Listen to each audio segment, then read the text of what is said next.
quand on m'a demandé qu'est-ce qu'il y avait comme personne qu'il fallait absolument que vous écoutiez dans le cadre de l'industrie 4.0, j'étais en train de lire le PDF sur les vitrines de l'industrie du futur. Donc je regardais en région Aura s'il y en avait. Puis oui, évidemment, il y avait Bois Industrie. Et donc il y a deux liens absolument qu'il faut que vous cliquiez. C'est leur vitrine de l'industrie du futur sur le net et puis la Bois Academy. Et donc M. Reynald Beau, directeur innovation et R&D, a accepté de venir faire une présentation. Donc on va lui laisser la parole. Bonjour mesdames et messieurs. Donc merci M. Bello, M. Hermelin pour m'avoir demandé de participer à votre journée. Puis je vais vous faire part de notre expérience au niveau du groupe. Les premiers travaux pour ce que je vais vous présenter ont commencé à être cogités il y a 10-15 ans en arrière. Aujourd'hui, on est dans un état d'avancement des travaux qui est opérationnel et qui fonctionne. Donc, présentation du groupe.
Donc voilà en quelques minutes une présentation de la société. La particularité qu'on a dans notre profession, c'est d'être dans plusieurs secteurs économiques. En général, en Haute-Savoie, les décolteurs, les sociétés comme nous sont quasiment automobiles, 100% automobiles. Alors que nous, dès que mon père a démarré il y a 40 et quelques années en arrière, il s'est dit qu'il faut qu'on se diversifie. C'est ce qui va nous assurer une pérennité qui nous aidera au niveau financier. L'automobile va moins bien, l'horlogerie peut continuer à être performante économiquement. Donc on a passé au fil des années les crises économiques d'une façon peut-être moins difficile à vivre que nos confrères en fait. Donc aujourd'hui, on est actif dans donc l'automobile, c'est 50% de notre business, l'horlogerie, la domotique, et puis le luxe. Le luxe, donc c'est également la joaillerie. Et puis on a une très forte aussi identité dans la connectique. Donc je le fais très vite parce que c'est pas le plus important dans le sujet du jour. Ce qui est important également pour nous, c'est d'être autonome financièrement, c'est-à-dire que ça reste à capitaux familiaux, l'entreprise. Et on est 3 frères, on se partage le capital à 3. On a toujours eu une grosse attention sur la qualité, la performance. Je veux dire, c'est des choses aujourd'hui que tout le monde doit partager. Donc Usitronic, j'ai commencé à cogiter ça il y a 10-15 ans en arrière. Quand mon père a démarré dans la profession, quand il a démarré sa société, il était encore employé chez une société qui s'appelait Maître à l'époque. Et donc en fait, il a tout de suite investi dans du matériel neuf, donc performant.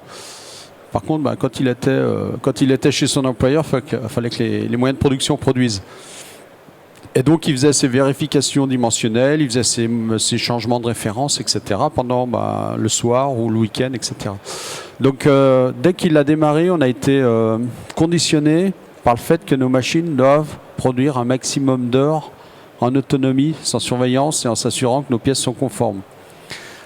Donc on a vécu avec les années comme ça, dans ce modèle-là, et puis en fin des années 2008-2009, on a repris une société qui était dans les modèles classiques de production classique 3.8 posté.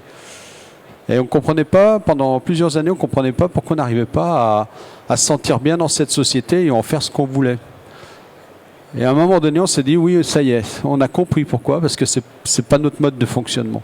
Et à partir de là, on a complètement remodifié l'organisation de l'entreprise, les produits également qu'on fabriquait. Et puis c'était à ce moment-là que moi j'avais cette cellule en tête en me disant, mais par rapport aux produits qu'on fait, faut qu'on s'organise au niveau production différemment. Donc en fait, évidemment, Usitronic, c'était déjà optimiser le coût de fabrication. Ça, de toute façon, on est tous dans ce débat-là tous les jours. J'avais aussi un autre sujet qui était fondamental, c'était piloter le dimensionnel. Parce qu'en fin de compte, quand on usine des matières qui sont difficiles ou avec des tolérances très serrées, on doit quand même assez régulièrement effectuer des contrôles. Ce qui me convenait pas, c'est que dans les organisations classiques, on dit on met des fréquentiels. Mais le fréquentiel, il tombe jamais au bon moment. Et puis on peut mesurer maintenant, puis dans 5 minutes, il y a une dérive qui se produit au niveau mensuel et on se retrouve avec des rebuts. Voilà.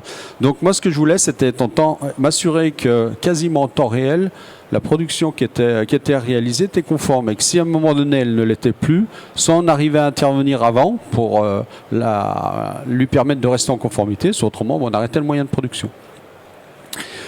Il y avait aussi une notion dans capter des nouveaux marchés, c'est d'être beaucoup plus réactif dans notre changement de série.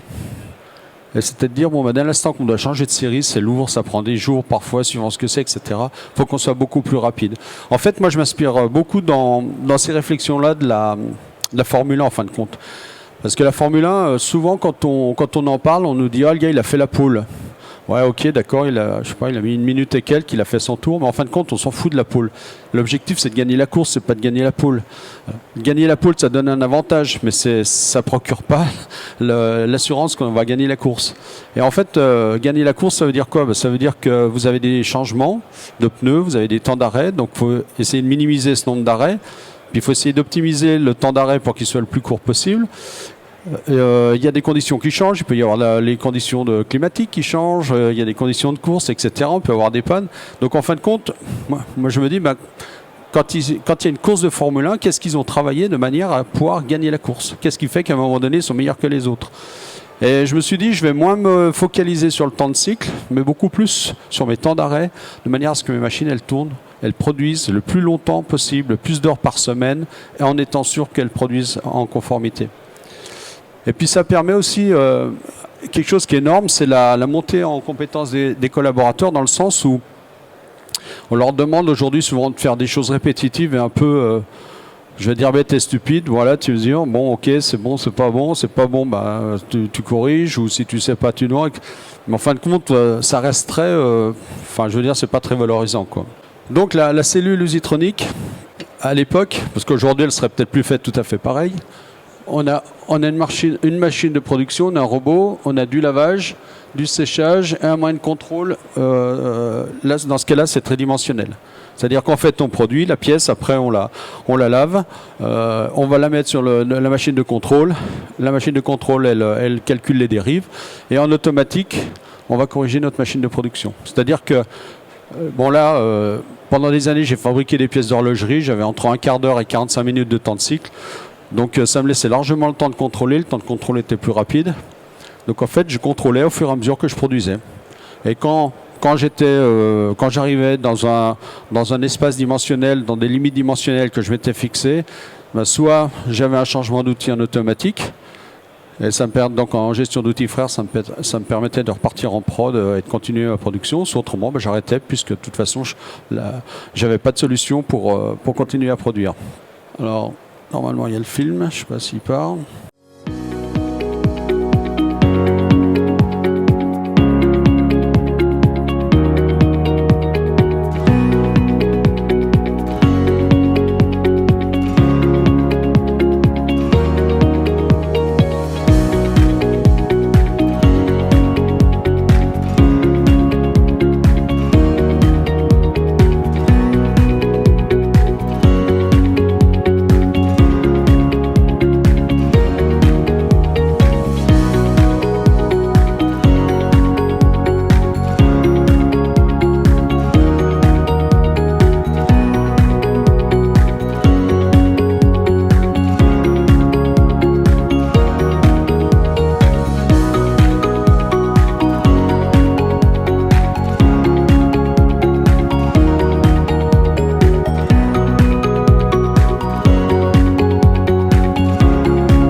Donc c'est des travaux qui ont été faits à travers un FUI, donc avec le CETIM. Donc à l'époque c'était le CTDEC à Cluse, qui est devenu le CETIM de Cluse. Et donc il y a plusieurs cellules qui ont été montées. Et donc là je voulais vous présenter celle de Cluse, donc qui reste dans la même idée, sauf qu'elle est en ligne, c'est-à-dire une machine de production, une machine de lavage, un moyen de contrôle, et en automatique on calcule les correcteurs qu'on renvoie directement dans la machine de production. Comme on l'avait imaginé à l'époque et comme elle fonctionne toujours, ce qui est fondamental, c'est qu'on arrive à... Quand je parle du dimensionnel, c'est du pilotage. C'est pas simplement de valider si on est conforme ou pas. On pilote, c'est-à-dire qu'on est capable d'amener une stratégie derrière, une méthodologie de correction, de manière à toujours obtenir, de toujours travailler en fait à la cote cible. L'objectif, c'est de travailler une cote cible, c'est pas de travailler avec des limites. Les limites, ça nous sert simplement de dire à un moment donné, quand on arrive aux limites, ça veut dire qu'on arrive en limite de conformité dans ce qu'on accepte. Donc à ce moment-là, on doit prendre une décision, on change d'outil ou on arrête. Par contre, l'objectif, c'est de toujours travailler en code cible. Donc, il faut définir la code cible. C'est souvent le milieu de tolérance. Et après, donc, on pilote de manière à ce que régulièrement, on arrive à se recaler par rapport à cette valeur. Après, ce qui est donc important aussi, c'est que donc elles fabriquent, mais elles font elles-mêmes les corrections. Donc, c'est exactement le principe du pilotage. Elles s'auto-corrigent en temps réel. Et puis, par contre, il y a quelque chose aussi qui est fondamental. Là, je vous parle beaucoup de série, mais ce qui est fondamental, c'est le temps de changement de référence. L'objectif, c'est qu'en maximum 3 pièces, on ait une pièce conforme. Alors quand on voit là on est en train de monter donc sur un autre site du groupe, le site on fait toute la partie luxe, une pièce d'horlogerie qui va prendre à peu près 45 à 50 minutes de production. Il y a 35 à 40 outils à peu près qui vont travailler. L'objectif, c'est qu'en maximum 3 pièces, on soit conforme dimensionnellement. maximum 3 pièces. En général, on est souvent à 2, parfois il faut la 3e, mais maximum 3 pièces. Donc en termes de temps de changement, c'est monstrueux, le gain de temps qu'on peut avoir. Alors à partir de là, qu'est-ce qu'on fait? On peut par exemple faire du prototypage beaucoup plus facilement. Moi, ça m'arrive souvent de produire des pièces pour donner aux commerciaux quand on doit aller chercher un business intéressant, de dire tiens, je te fais quelques pièces, tu pars avec. C'est toujours mieux de les poser sur la table. Ça nous permet de faire des tests de matière aussi, par exemple. On a des clients qui nous disent ouais, tiens, bon, on ne sait pas trop, qu'est-ce que vous en pensez? Je dis, je sais pas, je prends. On va tester, on va faire quelques pièces. Et puis, la machine de production est équipée de capteurs qui nous permet également d'auto-adapter en temps réel nos conditions de coupe. C'est-à-dire qu'en faisant quelques pièces, on a un apprentissage qui se fait en automatique et qui fait qu'au bout de quelques pièces, on arrive à avoir un temps pièce qui sera relativement représentatif du temps série, puisqu'on aura déjà optimisé par rapport à les outils qui sont à ce moment-là dans la machine et l'eau matière, on aura déjà optimisé les conditions de coupe. Donc ça, pour capter des nouveaux marchés, c'est très puissant. J'avais 4 pavés pour le coût de fabrication. Le coût de fabrication pour tout ce qui tourne autour du coût de la pièce. Donc la production en autonomie, dès l'instant qu'on a des outils frères et qu'on est capable de valider que la pièce est conforme, je veux dire, on produit quoi. On a l'entrée matière, on a les outils, on a la sortie pièce. On est capable de valider qu'on produit conforme. Donc à partir de là, on peut produire des heures. La nuit, le week-end sans personne. Donc ça, c'était quand même l'objectif, c'était d'ouvrir le nombre d'heures de production. Donc on peut optimiser nos conditions de coupe. Donc ça, c'est grâce aux capteurs qu'on a sur les broches. Donc là, ça nous permet quand même déjà de faire notamment des gains sur les durées de vie d'outils, puisqu'on change les outils quand on doit les changer, quand ils arrivent en limite d'utilisation.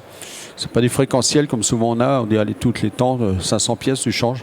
Donc nous on va jusqu'au bout des outils. Ça nous permet de faire aussi des tests entre plusieurs fournisseurs d'outils, puis de se dire tiens lui son outil vaut peut-être un peu plus cher, mais on fait peut-être beaucoup plus de pièces en proportion quoi. Une grosse partie qui était importante aussi, c'était la partie préparation. Souvent moi je constatais que à la limite on faisait le programme sur la scène quoi, ou des choses comme ça, puis ça on essayait, c'était pas terrible, on corrigeait un peu, etc. Donc ça faisait tout partie du temps de montage, ça pouvait vite prendre des heures. Donc là on a tout un système de simulation en amont qui fait que ce soit pour la machine de prod et la machine de contrôle, quand on arrive et qu'on plug dans notre machine, moi je veux dire, on peut mettre les potards à 100%, on peut appuyer sur le bouton et ça marche quoi. À quelque chose près, on est conforme. Donc on a des temps de changement qui sont très rapides. Et puis donc ça nous permet effectivement d'enchaîner les OF d'une façon beaucoup plus rapide. Ça c'est la déduction immédiate. Après au niveau du dimensionnel, l'objectif c'est de pas de produire de pièces mauvaises. Voilà, c'est clair. On n'a pas le droit, on ne s'autorise pas à produire une pièce mauvaise. Et puis, donc comme je vous disais, maximum 3e pièce doit être conforme. On a pu capter des nouveaux clients, puisqu'à un moment donné, on a été capable d'avoir de réactivité par rapport à une problématique délai que pouvait rencontrer un client. On a pu répondre rapidement à un démarrage de production, justement par tout ce que je vous ai expliqué avant. Et j'ai fait notamment des prises de clients dans le marché de l'horlogerie, qui ont été surtout sur la réactivité. Et puis par contre, quelque chose qui est très très aussi important, c'est que j'ai trouvé que depuis qu'il y a des CN dans les ateliers, quelque part les bureaux méthodes ont perdu de leur structure, ils ont perdu de leur un peu de leur âme. On a un peu laissé partir ça dans les ateliers. C'est un peu les gars qui font les programmes sur leur pupitre, etc. Ils mettent un peu les conditions de coupe qu'ils veulent. Parfois même un peu choisir les outils qu'ils veulent. J'ai trouvé que quand on avait des machines à cam, puisque nous à la base, ce qu'on a eu au départ, c'était des machines à cam, on avait une calculation, on avait des outils, on avait des conditions de coupe, on avait quelque chose de cohérent dans tout notre parc machine par rapport à des familles de pièces cohérentes, que petit à petit on perdait, puisque tout le monde faisait un petit peu quelque part ce qu'il voulait dans l'atelier au niveau des programmes.